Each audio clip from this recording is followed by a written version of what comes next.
Hi, my name is Dionne, and this is my presentation on a topic that I love to hate and hate to love, the musical Rent composed by the late Jonathan Larson. So, a large portion of my research on Rent is in regards to its ethics and authenticity.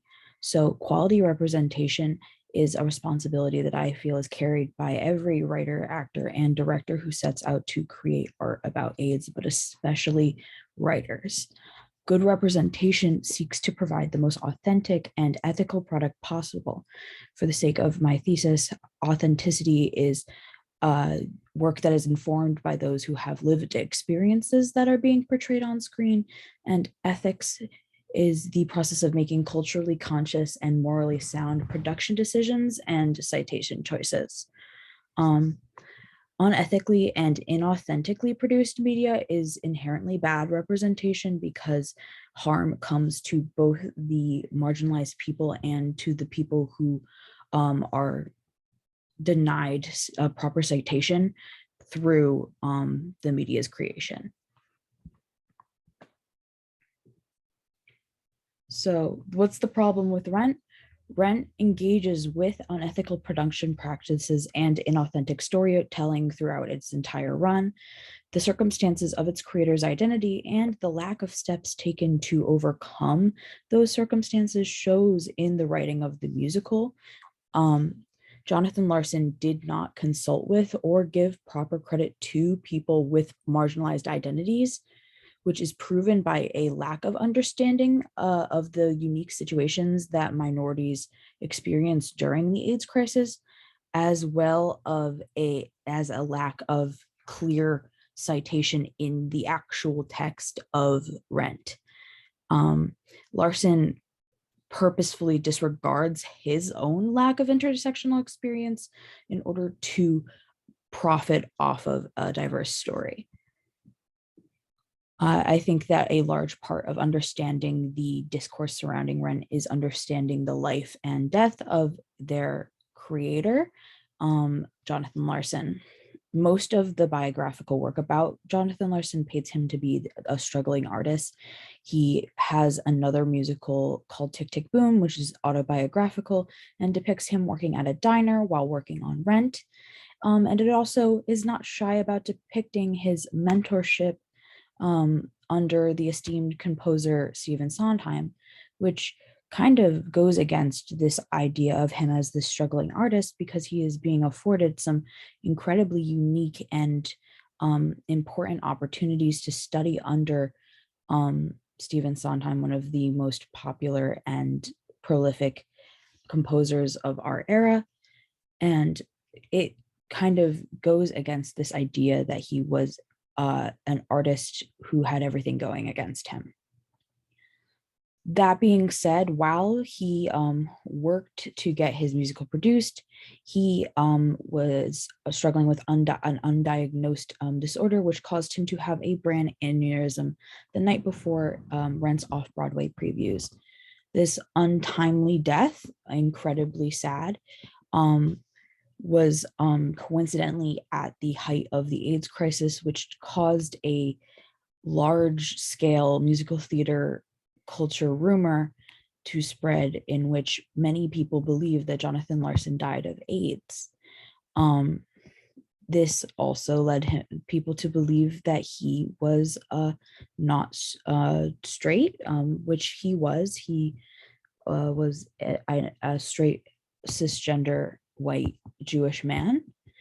And quite a lot of people, from those like me who were longtime fans of Rent to those who had never seen Rent, all believed this rumor about Jonathan Larson's identity and his death.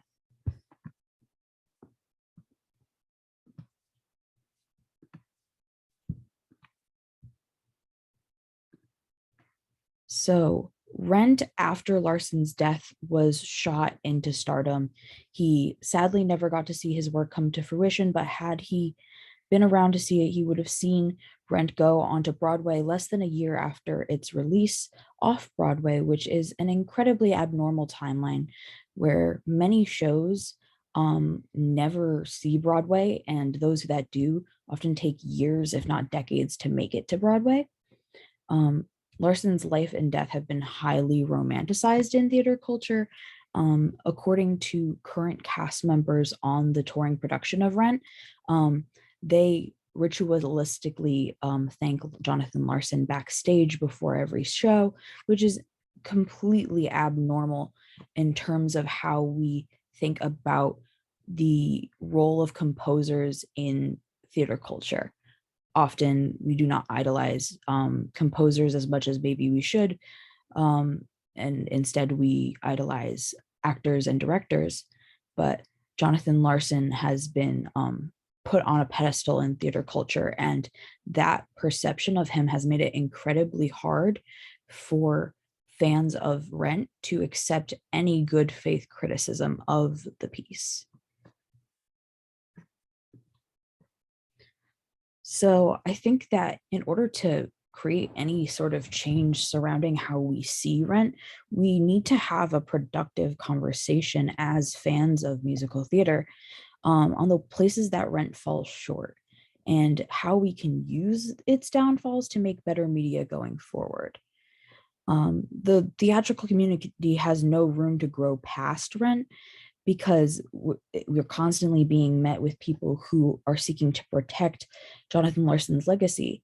That being said, Jonathan Larson's death does not erase the faults in his work, nor does it protect him from post-mortem criticism. We can't move past Rent as a piece until we accept that you are allowed to criticize a piece made by somebody who died tragically. Actually, Stephen Sondheim, his former mentor, was not shy in criticizing the late composer's work, saying that Rent tried to do too much at once. But if only the most prolific composer of all time can criticize a musical without backlash, how are we supposed to move forward as a community and make better representation?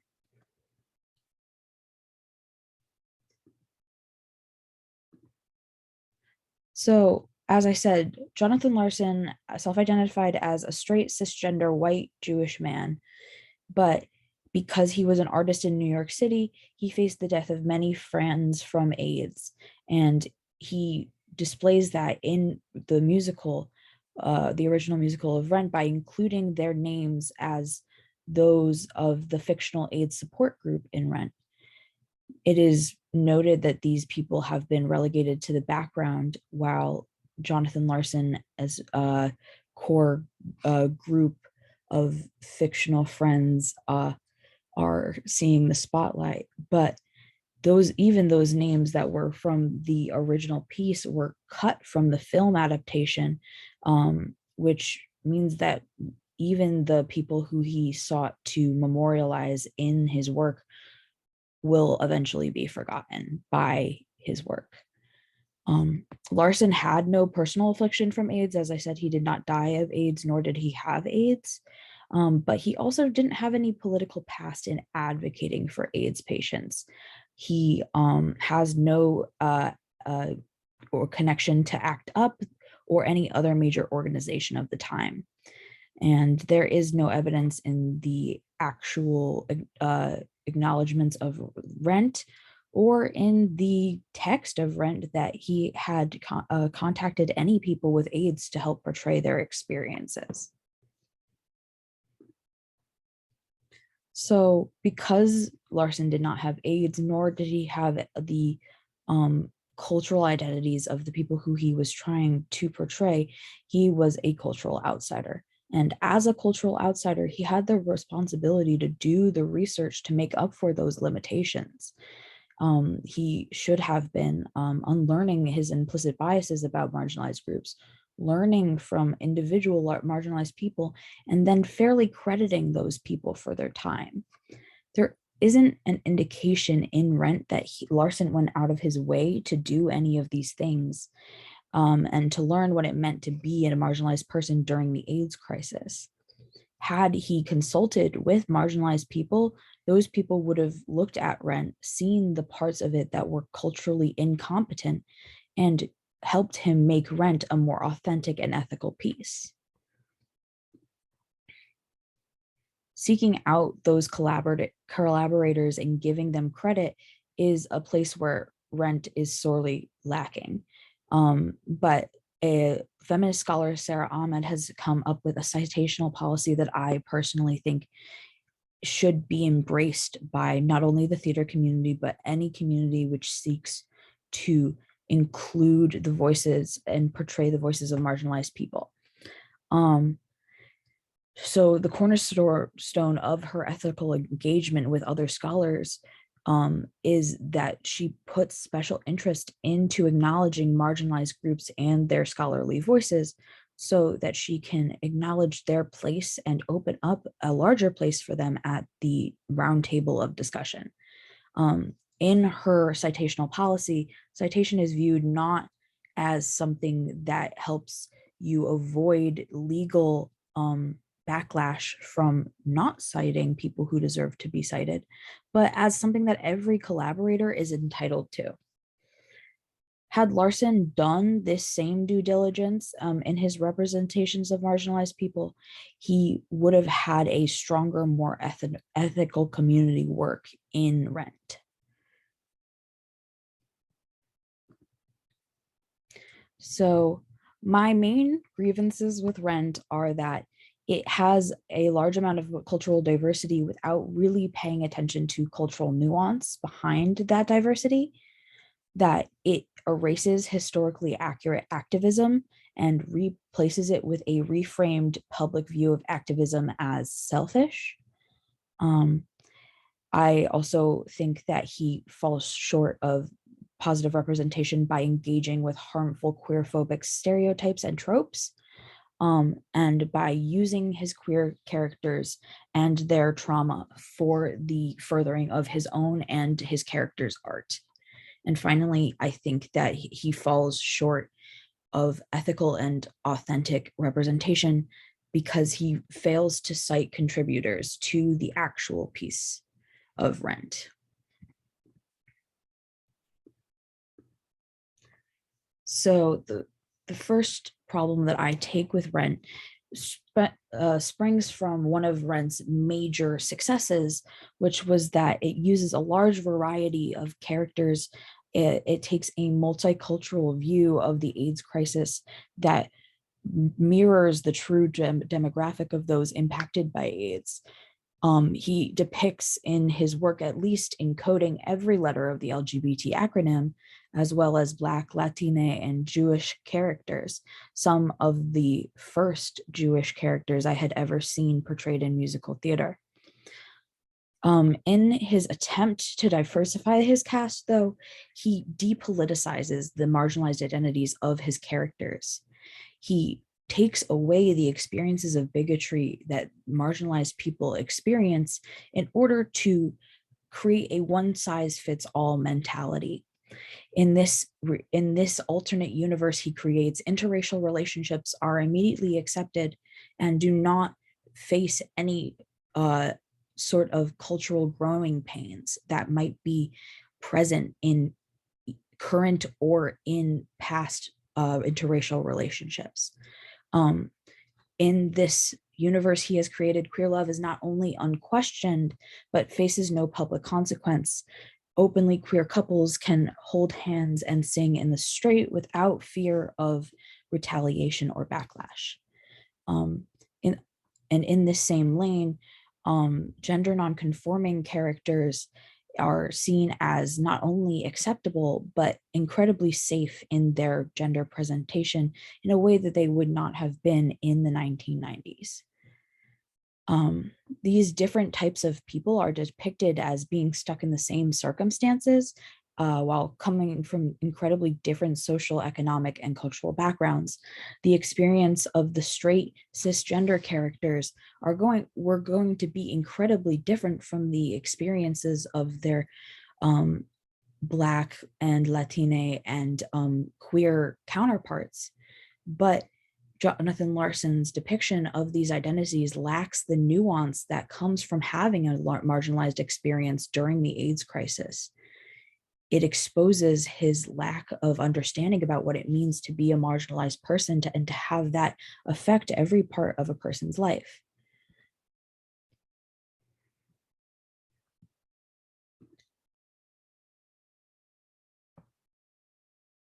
So another part of Rent that I take issue with is the sanitization and ignoring of historically accurate queer politics.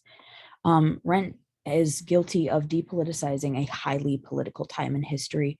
The AIDS crisis was a time in history that cannot be divorced from its ties to political activism or to its ties of political abuse from mainstream politicians. But in order to make Rent as popular as it was, Jonathan Larson took away all of those political pieces of the movement in order to avoid the backlash of mainstream media, which is only made worse in the film adaptation, which further cuts the few overtly political moments from the original show.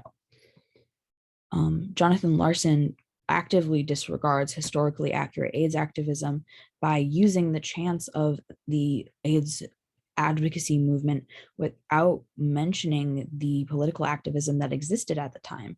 The characters in Rent shout, "Act up, fight AIDS," but there is absolutely no mention to the actual organization of Act Up or any of the organizations that worked for the rights of AIDS patients. Rent also mentions AZT as a miracle treatment without mentioning the political activism and price gouging that the characters would have had to endure just to get the drug, especially because Ren's characters are all living below the poverty line, and they would not be able to afford AZT because they can not even afford rent.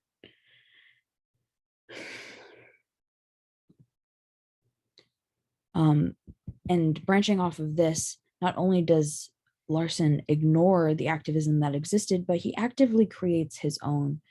And the made up activism in Rent comes across to the audience as self-serving and messy and laughable. Namely the burning of rent notices by the characters to protest eviction, but the apartment they are being evicted from, they had previously occupied for free due to the generosity of a former friend.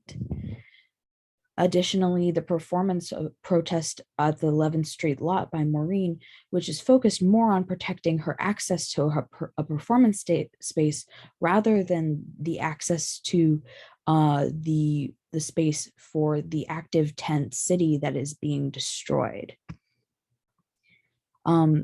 Additionally, the occupation and disruption of a restaurant in order to lament the character's oppression, not as marginalized people, but as members of a bohemian lifestyle to mourn the death of Bohemia, which is not a marginalized identity, nor something that needs to be fought for.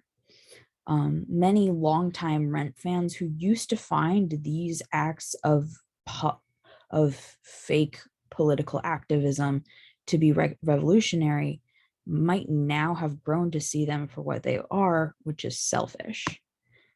Mainstream viewers who have become accustomed to viewing AIDS through the lens that Rent hands them will start to see AIDS activism as selfish rather than as the collective, brave, and angry activism that existed through ACT UP.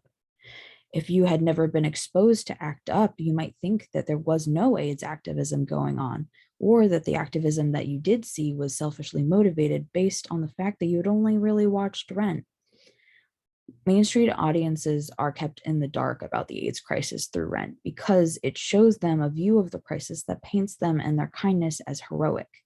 It places emphasis on the actions of straight people and their ability to help queer people, and not on the ability of queer people to help themselves, which is what actually happened during the AIDS crisis.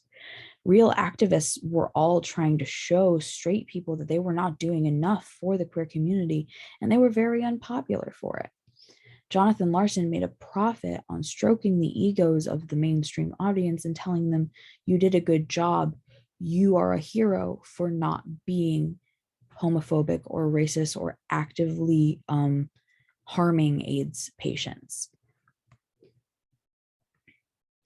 That being said, Jonathan Larson is not completely free of the burden of being queer phobic. In his piece, he often relies on views of queerness which come from his own inexperience with queerness, or his experiences with queerness in ways that he internalized as negative. The most obvious example of this is through the character of Maureen, who is a bisexual woman and is based in exclusively bisphobic stereotypes. The reason that she is written this way is because Larson was dumped by an ex-girlfriend for another woman and internalized a large amount of bias against bisexual people based on that experience. And Maureen is just a depiction of all of those implicit biases. Throughout the piece, she is seen as a plot device and not a person, a problem for her lovers, at both past and present, to solve, and somebody who is a serial cheater without remorse. She is the most exaggerated bisexual stereotype, and she's not given the treatment of the other characters in the piece, who are all toxic and unlikable at times, but they are portrayed as human beings who are both good and bad. But Maureen is not a person. She's not a nuanced character. She is a problem to be solved.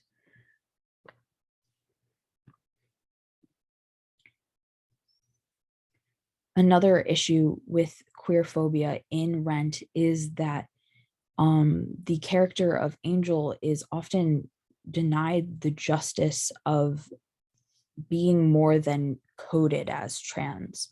She is a beautiful trans feminine coded person who insists on wearing feminine clothing and being called she, her pronouns and her preferred name by her friends and people on the street. But she is only referred to as a drag queen.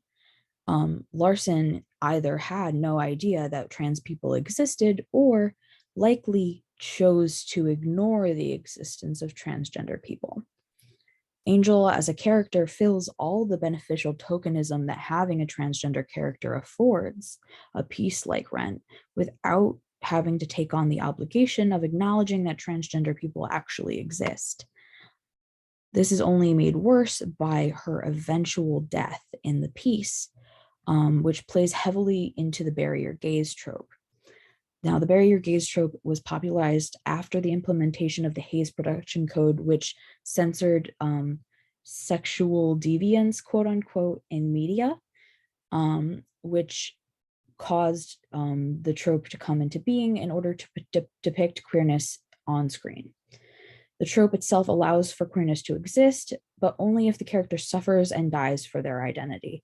Queer people are forced into a position where they are needing to prove they are worthy of being depicted by exposing their own trauma. This criticism is incredibly relevant to Rent, seeing as the show itself, which is based on an opera called La Boheme, decides to kill off Angel instead of the person who dies in the opera. Because they chose to kill off Angel and not the original person, Jonathan Larson is able to protect a straight couple at the expense of a queer one. This shows audiences, either explicitly or subliminally, that transgender people exist to be consumed and discarded by cisgender people.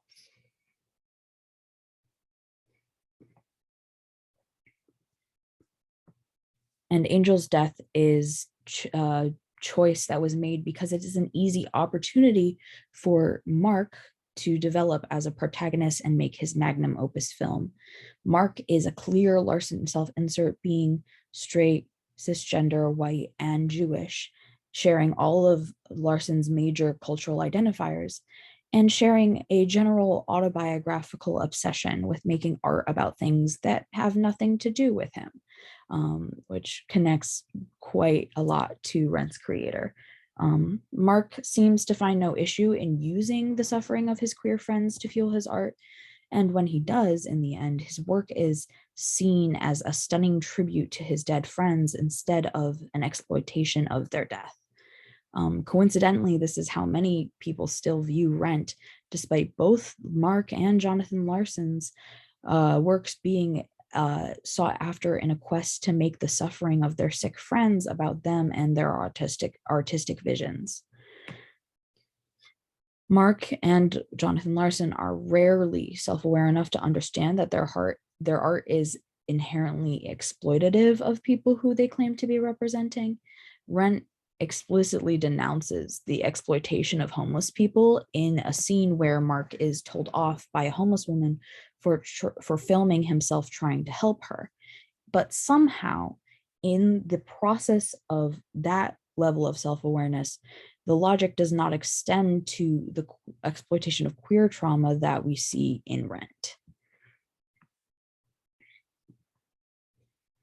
So the ethical dilemma of giving credit to collaborators is something that is not only a problem with Rent, but a problem with theatrical media in general.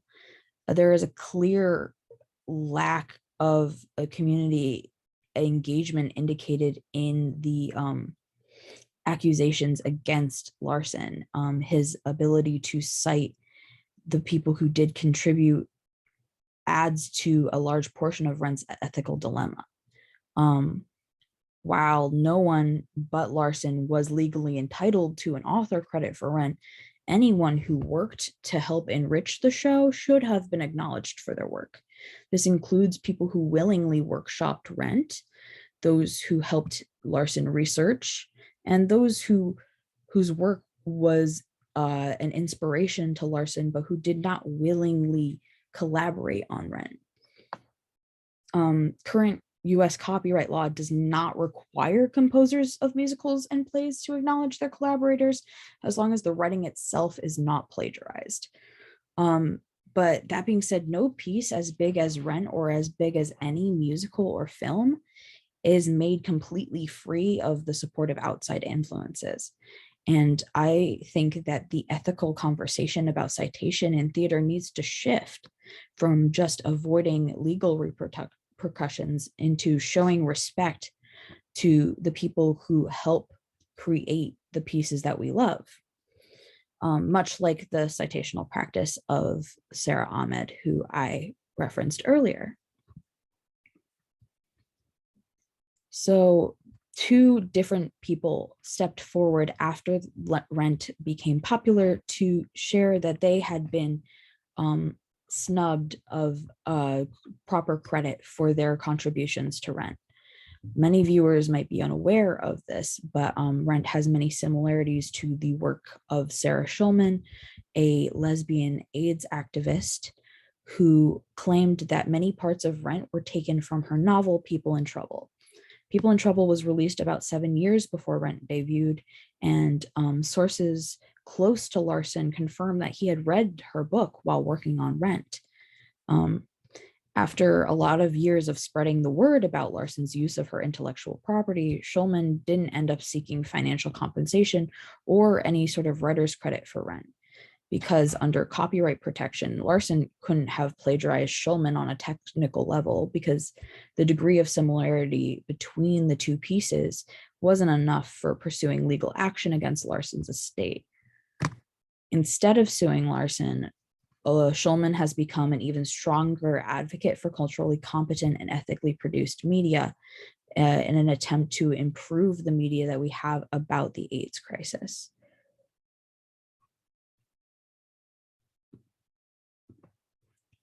Another person who stepped forward was Lynn Thompson, who was a dramaturg who helped Larson rework Rent in 1995, and who took Larson's estate to court for $40 million in royalties post-mortem.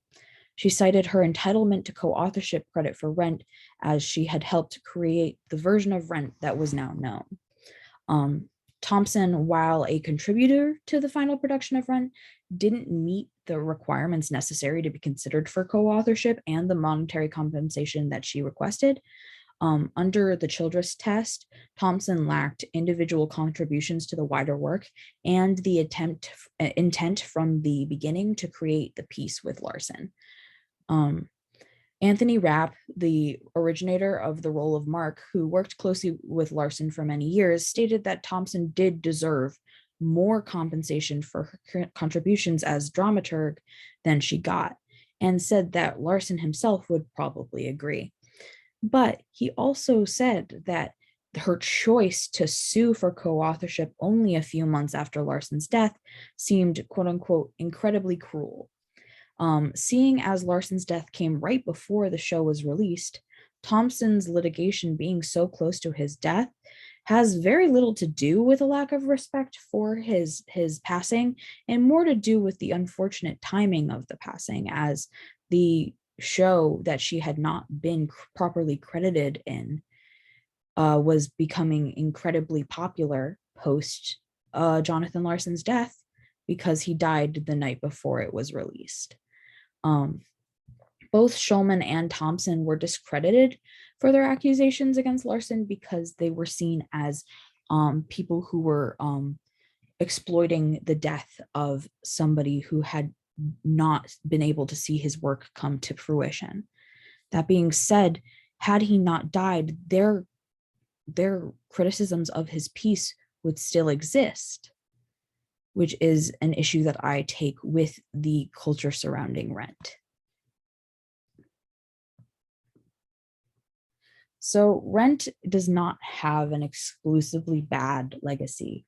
Queer people, especially those who are in millennial or Gen Z generations, who were only really aware of AIDS after the end of the crisis, were in prime watching age when the 2005 film was released.